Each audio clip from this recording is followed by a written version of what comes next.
On one extreme end of the valuation mindset spectrum, you have venture capitalists and growth investors. Those type of investors de-emphasize valuation. The only thing that they are focused on is the upside potential of the business. On the other extreme end is the Ben Graham, Michael Burry type of thinking, where valuation is first and foremost the most important filter to put investments through, and anything has a value if you buy it cheap enough. In between those two extreme styles is what's called GARP investors, which is more growth at a reasonable price. Those type investors are willing to pay a premium to own companies that have superior growth prospects, but companies that have lower growth prospects, they're not willing to pay as much of a premium for. So valuation is an important part of that process. So let's just dive right into the first question here, Brian. What is the valuation mindset spectrum, and what was the premise for educating people on this? When I first started investing, I think I did what a lot of investors do. They immediately gravitate towards the teachings of Warren Buffett, Benjamin Graham, Charlie Munger. And when they are value investors who said things like, all intelligent investing is value investing. And that makes so much sense to me. However, what's so interesting is that there's also another mindset when it comes to investing that is purely focused on high growth companies, venture capitalist mindset, and they offer essentially diametrically opposed opinions and advice about investing. And keeping those two mindsets in mind was always really challenging for me because I greatly respect people like Warren Buffett, and I also greatly respect people like Mark Andreessen, who are venture capitalists. Only over time did I realize that valuation isn't either or, it is more of a spectrum. And where any individual investor thinks about valuation really depends on where on this spectrum between valuation doesn't matter to valuation is everything, it exists. So I think a big first step with figuring out how to value any business is knowing what type of investor you are, and it's critical to know where you lie on that spectrum. Mm-hmm. Let's tap more into that spectrum. You mentioned Warren Buffett and Andreessen Horowitz. Can you just sort of highlight, how Andreessen sort of thinks on that spectrum, how Buffett thinks, and then how someone in the middle thinks? You talk about Charlie Munger, Chuck Aukrey, Terry Smith, and the like. Sure. So let's imagine that you are a venture capitalist, and the Google guys come to you and they say, hey, would you invest in our business today? It doesn't really matter the valuation that they offered you if you got into Google early. If it was a $1 million valuation, a $10 million valuation, or even a $100 million valuation, if you invested in Google early at any valuation rate, you did incredibly well as an investor. The right decision was putting money into Google, and the valuation that you paid was almost a non-factor. That is one extreme mindset, and it really shows if you buy the next Google or the next Amazon or the Netflix early, the valuation that you pay almost doesn't matter. However, those are, of course, rare companies. Finding companies that can go up in value 1,000 or 10,000x over time is extremely hard to do. On the other side of the spectrum is value investing, where you're trying to figure out what is the value of this asset and how can I put money to work in this asset at a lower price than it's currently trading at. That builds in a margin of safety to your purchase that really protects you from losing a lot of money on the downside, which we all know is Warren Buffett's rule number one and rule number two of investing well. So what's so fascinating is that both valuation mindsets can work. You just have to know which type of investor you are. Mm-hmm. And how does this tie into the history of value investing? I know you've talked about, history and how this sort of ties in. So I'd love for you to elaborate on this as well. Sure. If you look back at the 140-ish year of the Dow Jones Industrial Average, I think that there are 5 distinct phases that valuation has gone through during that time. And knowing the history, I think, is actually really important. So prior to 1929, prior to the great crash of 1929, the stock market was essentially the Wild West. The data that was provided to investors was extremely limited. It was largely unregulated. The SEC did not exist at all. And back then, stocks were very much viewed as gambling devices. In fact, one reason that back then companies paid out such a large portion of their earnings as dividends was one way that they could prove to investors that they were actually making money. So companies were not encouraged to reinvest in themselves; they were encouraged to pay out that money to investors to prove that they were actually profitable. Now, immediately preceding that time came the crash of 1929 and then the ensuing Great Depression. A horrible time economically in America's history. Unemployment rates skyrocketed, peak to trough. The U.S. stock market fell by like 89%. Plenty of people went completely belly up. And in the wake of that, that's when FDR came in and really enacted some changes that put some regulation around Wall Street. That included the creation of the SEC in 1933 and 1934, the passage of the Glass-Steagall Act, and that helped to regulate companies and securities that would come public. After that period happened, I think is really when value investing was first invented. It was invented in part by a guy named John Burr Williams, who wrote a book in 1938 called The Theory of Value Investment. And that was the first time that concepts like intrinsic value and discounted cash flow was really created. In 1949, that's when Ben Graham published his very popular book, The Intelligent Investor. And he introduced concepts such as margin of safety, buying companies below their book value, and really focusing on the price to book ratio. Now, after that period, and really after World War II, I think came the next phase of valuation. In 1958, Phil Fisher published a very popular book called Common Stocks and Uncommon Profits, and he focused on buying businesses that could substantially grow their profits over time to lead to superior returns. And in the 1950s, that's when a young Warren Buffett studied those books, Phil Fisher's book, Ben Graham's book, John Williams Burr book, and developed his own investing style. At the time, he famously said, "I'm basically 85% Ben Graham, 15% Fisher." And during the age from, let's say, the 1940s, 2000s, this was the age of mass media, the age of consumerism. It was still hard for investors to find information on companies, but it did exist. That information was largely limited to big mutual fund managers and big institutions. And during that phase, we saw the rise of people like Peter Lynch and Charlie Munger, who focused on quality businesses that had wide, enduring moats. You would try and buy those businesses with a margin of safety and let those companies compound over time. That was the style of investing that worked out so well. And I would argue that the fifth valuation phase, the one that we're in right now, really started in the mid 90s to early 2000s, thanks to the adoption of the internet.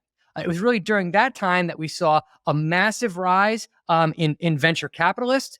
We saw the internet come in and disrupt so many things. We saw data become incredibly easy for investors to access, even individual investors like myself to access for free. We saw lots of companies come public because the world is awash in cash. Companies could now focus on growing their revenue, taking advantage of markets, and actually losing money for long periods of time. That wasn't even an option to companies that came public prior to then. And we've seen if investors become famous during this period, like Mark Andreessen, or growth investors like David Gardner or Cathie Wood. And their new valuation techniques emerge, such as focusing on total addressable market opportunity and reverse DCF models. So once you understand the history of them, you can kind of understand how valuation has grown in importance over time. You've been on our show a number of times talking about how a lot of investors view certain investments through their lens, and it might not be the appropriate way to view a company and how valuation sort of fits into it. You know, one example is the PE ratio. People use the PE ratio on these earlier stage companies. I'd like to transition to discuss how investors can best decide, where on this valuation spectrum they should sort of fit, or how do they decide what sort of game they should play? Because, you talked about how all these investors, different people have been successful with different strategies. So how should people think about where they fit on the spectrum? Yeah, great quote by Oswald de Motorin is the most important investor to understand thoroughly, to study thoroughly, is yourself. Which I totally love that phrase. Figuring out what type of investor you are can be incredibly helpful to not only figuring out what kind of investments you're looking for, but also what kind of investing advice you should follow. So again, on one extreme end of the valuation mindset spectrum, you have venture capitalists and growth investors. Those type of investors de-emphasize valuation. The only thing that they are focused on is the upside potential of the business. On the other extreme end of the mindset spectrum is the Ben Graham, Michael Burry type of thinking, where valuation is first and foremost the most important filter to put investments through, and anything has a value if you buy it cheap enough. In between those two extreme styles is what's called GARP investors, which is more growth at a reasonable price. Those type investors are willing to pay a premium to own companies that have superior growth prospects, but companies that have lower growth prospects, they're not willing to pay as much of a premium for. So valuation is an important part of their process. Figuring out where you are on that spectrum depends on numerous things. To say your personality is a huge one, as well as your risk tolerance. But four other things I'll throw out there. First is your time horizon. If you're going to be investing like a growth investor and a venture capitalist, you better have a multi-year, multi-decade time horizon, because it can take a long time for those early stage companies to execute against the game plan ahead of them, and for the compounding to really kick in. Another question to ask yourself is, how comfortable are you with volatility? Not in theory, in reality. If you're going to be investing in growth companies that are in early stage of development, you better be ready, willing, and able to stomach occasional 20, 30, 50, even 70% drawdowns in those stocks, which is not easy to do. If you're not comfortable with volatility, you should head more towards the value investor side of the spectrum. Another question to ask is, are you a bargain hunter at your very nature?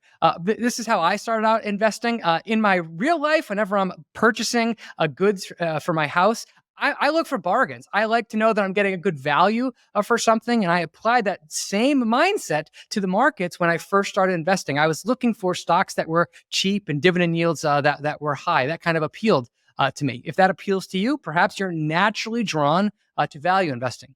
And the final thing is what matters more to you? Does protecting the downside of your investment matter more to you, or does going after the upside matter more to you? If upside is the thing that you're after and you're willing to give up downside, well, then you should think about adopting a venture capitalist approach to valuation. If you really want downside protection, well, then you better really get to know how valuation works. It's interesting. You sent me your brilliant slides from your webinar, in that those slides show 6 methods to valuing a company. It's really interesting how, you start on the far end of the spectrum with the just looking at the total addressable market. What's the potential? And then on the other side of the spectrum is just looking at, okay, what's like the earnings or the dividend yield? Like, what are you going to get today? So it's just really interesting to think about the time horizons between those two. Could you walk through these 6 methods of valuing a company? I'd love for you to expand on this as well. Sure. There's lots of ways that you can value a company. And a big mistake that investors make, myself included, is they get to know one valuation style and they apply that valuation technique to all companies at all times. I think that that's a mistake to do so. In fact, I think it's really important to know what phase of the business growth cycle a company is currently in before you can know what type of valuation style you should use. For example, if a company is in the startup phase or in the hypergrowth phase, it's small, it's young, it's rapidly growing, the future potential of that business is incredibly wide. If it executes against its opportunity, it could go up 10, 50, 100, 1,000 times in value. Doing so would be incredibly hard, but that's certainly in the realm of possibilities. Also in the realm of possibilities is that company is going to run out of money and go to zero. So the range of outcomes is very huge. On those type of companies, early stage companies, I don't think DCF models or reverse DCF models have any real value at all. I also don't think that multiples have much value at all because oftentimes the only metric that a company has to show is sales, and sometimes those sales are very meager. So for companies that are in the early stage, I think it makes sense to focus on total addressable market analysis, which is simply how much revenue is available to this company on any given year. Now, once you know that number, you can do some analysis from there to figure out, okay, what is a realistic market share for this company to capture? What are its margins going to look like once this company scales? What could its future multiple trade at if this company executes successfully? And from there, you can back in what kind of valuation makes sense today given this company's potential. Now, that kind of analysis is very squishy. There's not a lot of hard numbers that you can go on. But when a company's in early stage, you don't have much data to look at. So you have to make more educated guesses. As a company grows and as it matures and as its revenue starts to tick up, that's when you can start to see some meaningful improvement in the company's income statement. Companies eventually start to produce positive gross profit, and that number grows. Companies then start to produce positive operating income, and then that number grows. And then finally, companies start to produce free cash flow and earnings, and those numbers grow. As the company is moving up, maturing, and the business growth development cycle is moving up, that's when you can start to look at multiple analysis. When a company is early and sales is the only number that you can look at, the only option you have from a multiple perspective is to look at the price to sales ratio. As gross profit continues to grow, I'm actually a big fan of calculating a company's price to gross profit ratio, which is not a number or a metric that I hear many other investors talking about, but I think it's an incredibly useful number to look at. As the company continues to mature, then you can gradually introduce things like price to EBITDA or price to EBT or even price to earnings or price to free cash flow once your company's on there. So that would be something that those analyses you can do on companies that are in the semi-mature, semi-growth stage. After a company is reliably producing free cash flow, which typically the company is fairly mature at that point, then and only then do I think it makes sense to look at discounted cash flow models and reverse discounted cash flow models. Prior to then, you're making so many assumptions about the company's growth rate and the company's margin profile that I don't think that DCF models and reverse DCF models are really that helpful in that early stage. However, those type of valuation methods can be very useful once a company is in the mature phase. And you could also argue that in the mature phase, things like TAM analysis or the price to sales multiple really aren't useful at all. The bigger point is that businesses go through a relatively predictable business growth cycle, and you need to know which valuation method you should use depending on which phase the company is. And you can get a lot of trouble if you use the wrong valuation method on a company at the wrong time. I'm curious if there's an area of this, growth cycle and spectrum, an area you believe is more, I don't know a better phrase than more winnable by your average investor, or do you think it's just a matter of investor preference? I firmly believe it's a matter of investor preference. For myself, I like to invest in companies that are in the self-funding or in the operating leverage phase. These are companies that have reached the point where they're no longer losing money. However, they're not making a lot of profit. They're perhaps right at the break-even phase, or could be there in the near future. Companies in this phase are easy to misvalue because a lot of investors look at the price to earnings ratio, at the price to free cash flow ratio, which are often very inflated because their profits have not matured. And it's very easy to draw the conclusion this company is overvalued. However, companies that are in that phase that can grow at an above average rate for 5, 10, or even 20 years are compounding machines if you can get them right. I like to look for companies like that, buy them, and let the company execute against its opportunity. And if you can find a handful of those companies that execute the way Lululemon has or a way that Netflix has, you can earn absolutely gargantuan returns while taking much less risk than you would if those companies were still in the startup or the hypergrowth phase. But I think that investors can do well in any phase so long as they understand the nuance of what goes along with investing in that phase. I'm somewhat hesitant to, throw the terms value investors and growth investors here, but I almost have no better terms to use it here in this context. But I'm going to go ahead with it anyways. We have a lot of value investors in the audience, which, a term nowadays doesn't really mean a lot because people can see value in many different ways. And skeptics of quote unquote growth investing of that strategy, they might say that paying up for a highly disruptive company, it might not be a reliable way to invest because the market can tend to become pretty optimistic about these types of companies, and they can be prone to facing a lot of competition. And then you throw on top of that things like a charismatic CEO and overly promotional founder. And, a lot of people just get really excited about it. So I'm curious what your thoughts are on that sort of viewpoint and how you might respond to that. Oh, I think that's totally true. It could be a very tricky way to invest because companies that are viewed as growth companies with very exciting future ahead of them often get caught up in the hype cycle, where there becomes a phase when the company executes very well, its stock price goes up, and then the stock price continues to go up and up and up as more investors pile in and pile in. And eventually the stock price can get so high that the expectations built into that company are well beyond what the company can deliver. And there's an inevitable fall. We've seen exactly that play out over the last 3 years in a fast forward phase, given the huge boom that we saw in 2020 and 2021 and the ensuing bust that we saw throughout 2022. So if you're the type of investor, if you're a value investor, there's absolutely nothing wrong with saying, I'm not participating in that at all.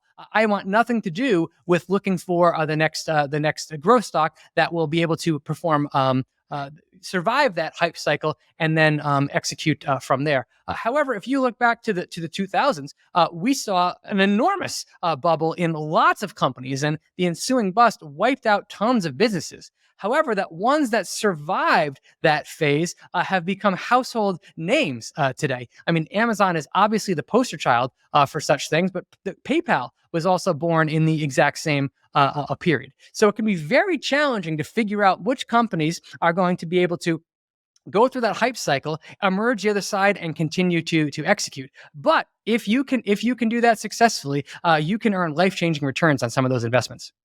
Mm-hmm.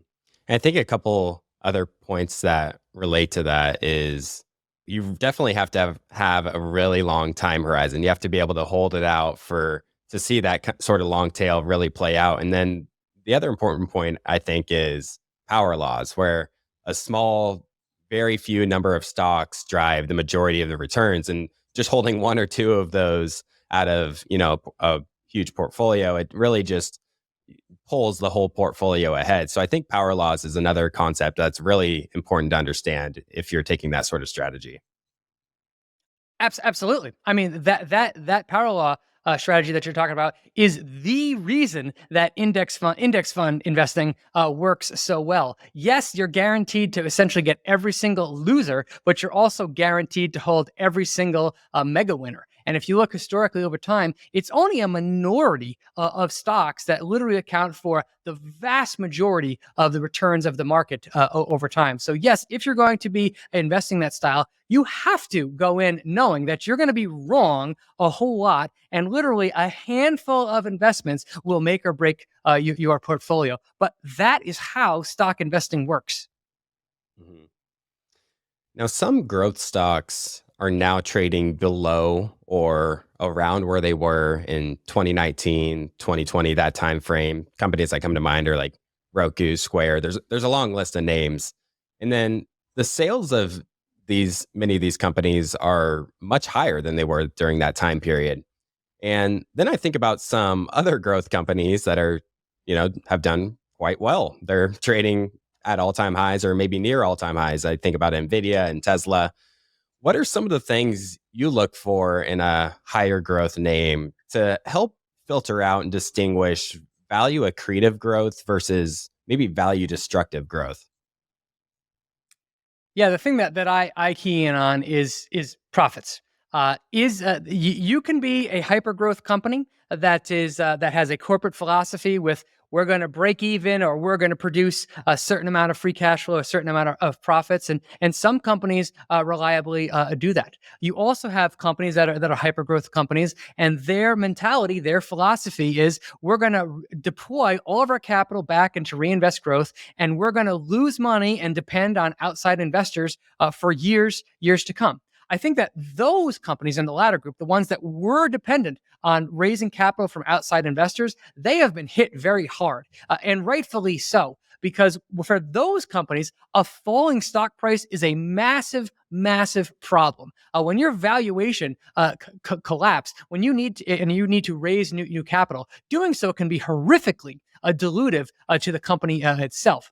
But if you're in the self-funding phase and you've go through that process, a falling stock price is a nuisance for a number of perspectives, but it's not a massive problem from a capital raising perspective. So when I think about the companies that have survived that problem, that process the best and have bounced back, the common theme that I see is many of them were further along on the business growth cycle, and many of them were already producing net income and profits. So how can you tell if a company is producing a growth that leads to shareholder value? The answer is, are they generating profits? hmm And another piece I think I and many other investors struggle with is thinking about stock based compensation. This is a question that just came to mind here.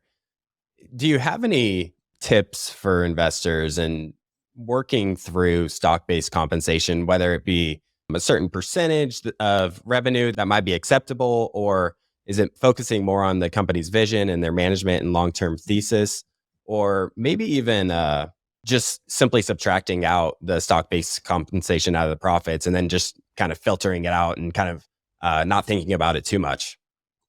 Yeah, you asked 10 different investors their views on stock-based compensation. You're going to get 10 different answers. The same is true for companies themselves.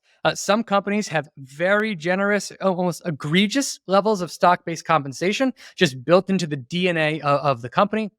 Other companies, by their very nature, are very stingy with stock-based compensation, and they only dole it out of small amounts. As a general statement, if a company is rapidly diluting investors, it better be putting up eye-popping revenue growth numbers for investors to be willing to stomach that number. If a company is growing its revenue 50% per year reliably for many years, investors are willing to put up with 5%, 8%, even double-digit dilution due to stock-based compensation if they believe the opportunity ahead is really huge. However, if that same company growth rate falls from 50% per year down to 20% per year, and the company is still diluting investors at some very high level, that company is going to get whacked. And that company's management conference call with investors should focus in on what's with this egregious stock-based compensation.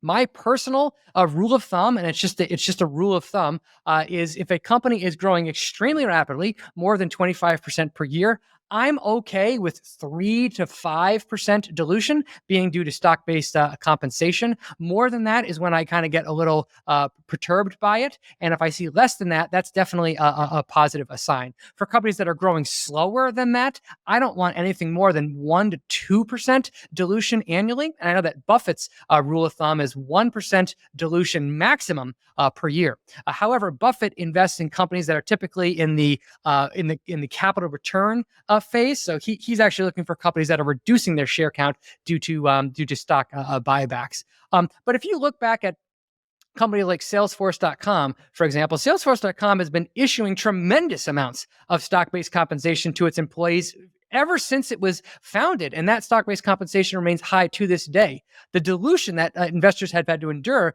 over its 20-year period on the public markets has been very, very high.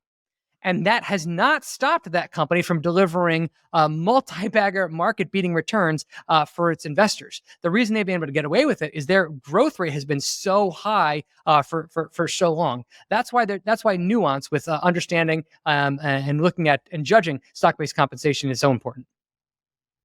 Totally agree. And another idea that has had a really profound impact on me being a host of the show here is the idea of base rates. And when I think about the differences between a growth company and a company that might be a little bit more stable, is the base rates between the two.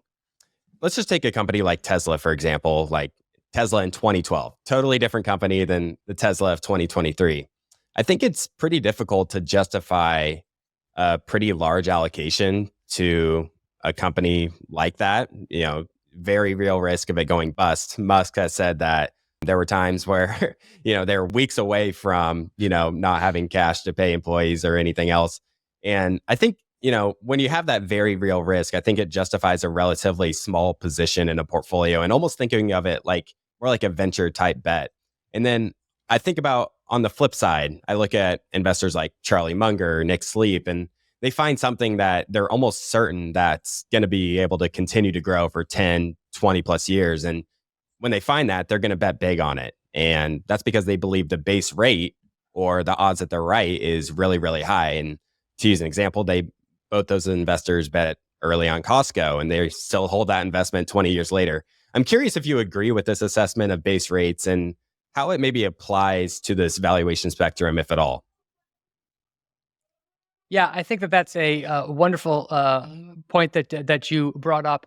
In fact, I think this gets largely into the debate that many investors have about should your portfolio be concentrated or should it be diversified. Personally, my view is that if you are a venture capitalist, if you're out there looking for companies that can 10, 50, 100 X, it really makes sense to diversify your portfolio and make dozens of very small bets on a percentage basis, because what you're looking for is that next Google, is that next Apple, is that next Amazon. And if you can buy that early, even a tiny percentage can literally return the entire value of your portfolio, and then some. So if you're going to invest like a venture capitalist, diversify. On the flip side, if you're going to be a value investor and you're going after businesses that are big, dependable, like Costco, like Target, like Walmart, companies that are going to be around for long periods of time, I think it makes much more sense to be a concentrated investor and put lots of capital into high conviction, high probability stocks and really focus in on those stocks. I think the concept of base rate really matters for answering the should I be diversified or should I be concentrated question. hmm One thing I absolutely love about your YouTube channel is the level of transparency you guys have and all the amazing content you guys are sharing. And over the past 12 to 18 months, you, along with many other investors, have seen significant volatility in your portfolio. So I'm curious if you could share some of the biggest lessons that you pulled from that experience that, it's just a much, much different time period than any other point in your investing career or many other investing careers. Yeah, 2022 was a humbling period for a lot of investors, myself included. I started investing in 2004, and essentially from 2008 all the way up until 2022. Interest rates almost didn't matter because they were so incredibly low for such a long period of time that warped a lot of markets. And I think that's one reason, not the only reason, but one reason why growth companies did so well over the last 15 years is that the interest rates were so incredibly low. one thing that reversed in 2022 was obviously interest rates came back with a vengeance. The Fed raised interest rates at the fastest rate they'd ever done. And understandably, asset prices and asset values were severely impacted. And those that were hit the hardest were the asset values that have the longest duration. So long duration bonds and high growth companies that are losing money. Those are the longest duration stock assets that are out there.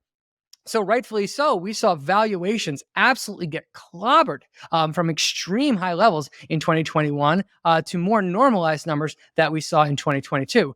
So one thing that I learned is just how impactful interest rates are on affecting the valuation of markets. It also taught me during that period that the value of having cash in an economic crisis. And really, for the first time in my investing career, I'm now actively considering putting money into the bond market. I never even considered that a couple of years ago because the yields that you would get on bonds would be so incredibly low compared to the risk that you were taking. So it wasn't even an alternative asset class. You could say the same thing about holding cash in a bank. When banks are paying 0 or 0.2% interest, you're going to lose money compared to inflation because the rates are so low. Now that rates are more normalized and that bonds are actually a viable, attractive alternative when compared to stocks. So 2020 through 2022 taught me a lot of painful lessons. Mm-hmm.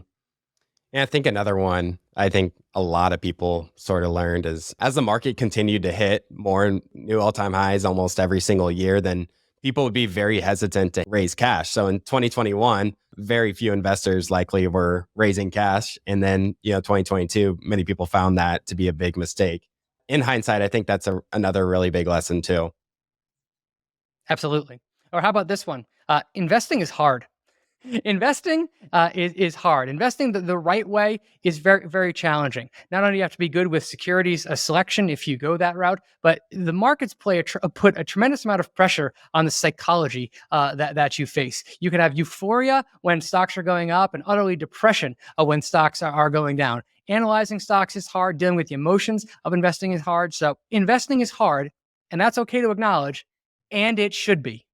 I just wanted to jump in here and tell you about this new valuable resource that we created for you. The biggest challenge to taking control of your personal finances, improving your investment returns, and building a better future is just getting started. This means getting organized, having a plan, and being disciplined. As Mark Twain once said, the secret to getting ahead is getting started.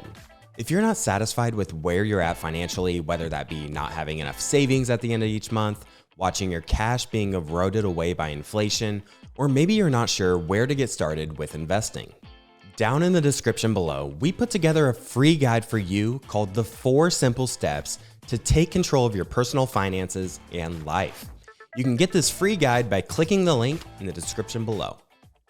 Mm-hmm. And one of the things that makes investing really hard is coming back from whenever you lose money. There's always going to be years where your investments don't do so hot. And Buffett once said that the number one rule of investing is not to lose money. And his second rule was don't forget rule number one. So I'm curious how people like the Andreessen Horowitzes of the world or the venture-like approach, how they, work around this or work through this approach of, protecting for the downside, while still exposing themselves to the upside. I'm curious what your thoughts are on how these type of venture type investors can protect for the downside. I think this is a great reason that shows why understanding where you are on the valuation mindset spectrum is so important. If you are a valuation focused investor by your very nature, Buffett's rule number 1, don't lose money, is fantastic advice. It's the first do no harm, right? Focus on minimizing your downside protection. That's great advice if you're a value investor. That's terrible advice if you are a venture investor. Because to a venture investor, the biggest mistake that you can make isn't striking out nine times in a row. The biggest mistake you can make is not putting money into the next Amazon, is not putting money into the next Google. So for them, losing money, bleeding capital out a small bit is perfectly acceptable. That's a part of the process. That's not their concern. Protecting the downside is not their biggest concern. Their biggest concern is getting the next mega winner into their portfolio. If that is your mindset, then you should basically ignore Buffett's advice of rule number one, don't lose money, because you are going to lose money. That's part of the game if you're going to invest like a venture capitalist. Mhm. That reminds me, I almost wish I could rewind and look at some of these VC funds and see how they weathered through something like a great financial crisis. Because another Buffett quote comes to mind here where, as investors, and you don't want your investments or you don't want businesses to have to rely on the kindness of strangers, is the way Buffett put it, in order for the business to be successful. And essentially, it means that you want the business to be self-reliant. You don't want it to have to rely on other people to essentially survive. And you think about a business, at its core, it can fund its operations three different ways. It can fund it using internal cash flow, it can issue new shares, or they can take on debt. And when times get really tough, like during the great financial crisis, options 2 and 3 might not really be an option. So, there's no choice but for the cash flow positive companies to weather through quite well, and then a lot of other companies not weather through quite well. So that's again why the PE ratio isn't helpful for a lot of companies that aren't profitable. So how do you think about maybe an earlier stage company, how they're able to weather through and not have to rely on the kindness of strangers? I think that the core of the question there for early stage companies really depends heavily on the internal philosophy of the management team. Some management teams, by their very nature, are more conservative when they're reinvesting in the business. They might be okay with losing a little bit of money, but they want to ensure that those investments are paying off with a high return, and they want to minimize the amount of capital that they have to raise from outside investors. And also, they want to make sure that they always have ample cash on hand to survive, let's say, the next 3 years. That is a philosophy decision of the management team. They control their internal reinvestment rate. They control how much they pour into R&D, into hiring, and all that kind of stuff, which directly impacts what kind of losses they are putting up when they're in those earlier stage. So some companies really swing for the fences. They say we're completely okay with being dependent on outside markets and outside debt markets to raise capital whenever we need it. That's a philosophy decision. Other ones are far more conservative, and they want to reach profitability far earlier after the company was founded than others. So one way a company can protect themselves is just by being more conservative when they're raising capital to make sure they have plenty of cash, and more conservative with hiring decisions and spending decisions to ensure they never have to rely on outside investors. Bill Gates famously, when he was running Microsoft for decades, always made sure that they had enough cash in the bank to pay off all of their bills for an entire year, assuming they never made another dollar of revenue. That's a philosophy decision to be so conservative financially at that level, and that really paid off. But again, it really depends on the philosophy of the management team of the company. Mm-hmm. Yeah, I totally agree. And I think you really need to look for management teams that are able to think long term and aren't so focused on the current growth rates and the current metrics they're hitting. Just like I think of Bezos's letters, where he was just constantly preaching the long term, the long term, the long term. So I'd like to transition here to some of the analysis you've been doing on your YouTube channel. You've been doing a ton of updates and analysis on a number of different companies. And what I love that you've been doing is plugging each company into a reverse DCF. And essentially that shows you what sort of growth the market is expecting at the current market price, which I think is super helpful for investors in thinking about whether they should, how they should, trim, add to their positions or whatever else. So let's start with Nvidia. It's a stock that's catching a ton of people's attention here, and a lot of investors that have been holding that one, they probably feel that they've struck gold, as it's up over 300% since its October 2022 lows. So using your reverse DCF model, how much growth is the market expecting from this high flyer? Yeah, what's the run that Nvidia has been on has been nothing short of remarkable. I mean, this is a company that's currently valued at over 1.1 trillion dollars. So Nvidia is an incredible business. Fantastic competitive advantage, fantastic margins, fantastic management team. Tons of good things to say about it. But we're recording this on Wednesday, July 9th at about 3 o'clock in the afternoon. And currently, the share price of Nvidia is about $468 per share. So using my reverse discounted cash flow model, I see that over the trailing 12 months, Nvidia has generated about $8.1 billion in free cash flow. And if we assume a terminal growth rate for the company after 10 years of about 2%, and a discount rate of 10%, so our required rate of return is 10%, you could argue that's too high. You could argue that's too low. I'm going to say 10% return is what the investor could expect.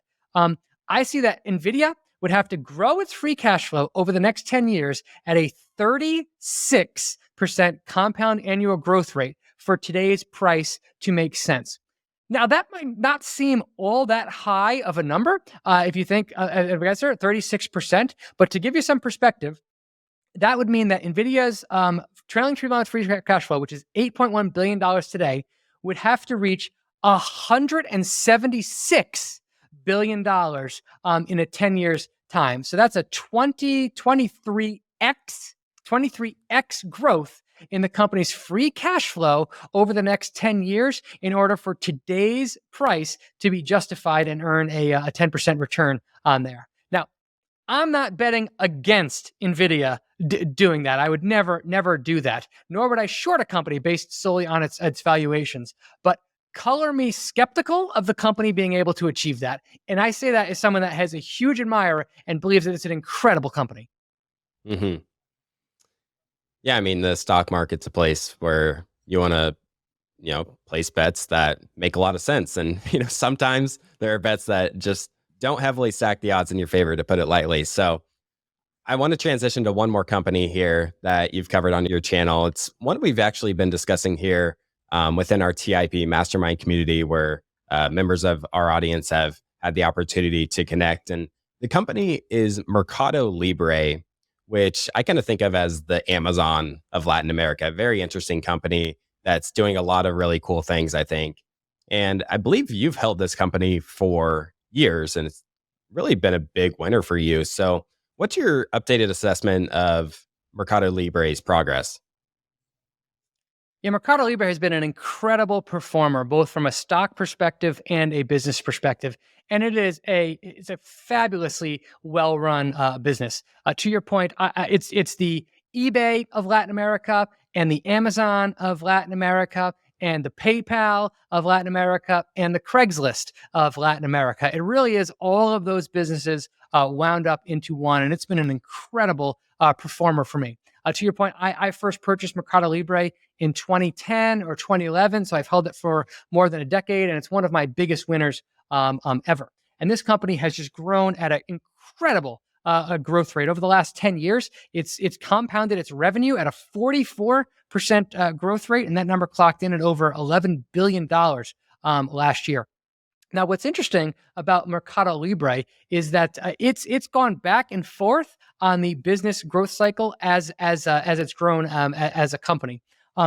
If you know a little bit more about MercadoLibre, they essentially started as the eBay of Latin America, and then over time they started the fintech business and become the PayPal Latin America, and they've been using the profits from those businesses to build out their own like Amazon delivery service, so they can actually deliver packages to customers. That's an incredibly expensive thing to do. Building out that infrastructure is not cheap. Because of that decision, the company's profitability over the last 4 or 5 years has been in and out of favor. When you throw in COVID to the mix, this company has not consistently generated consistent growth and profitability over the last couple of years. So it has gone back and forth between the phases that it's been in. More recently, though, the company has achieved profitability on both an earnings basis and a free cash flow basis. However, there's a big difference in this company between its earnings and its free cash flow, and there's a number of reasons for that. One big reason is the company's provisions for credit loan losses.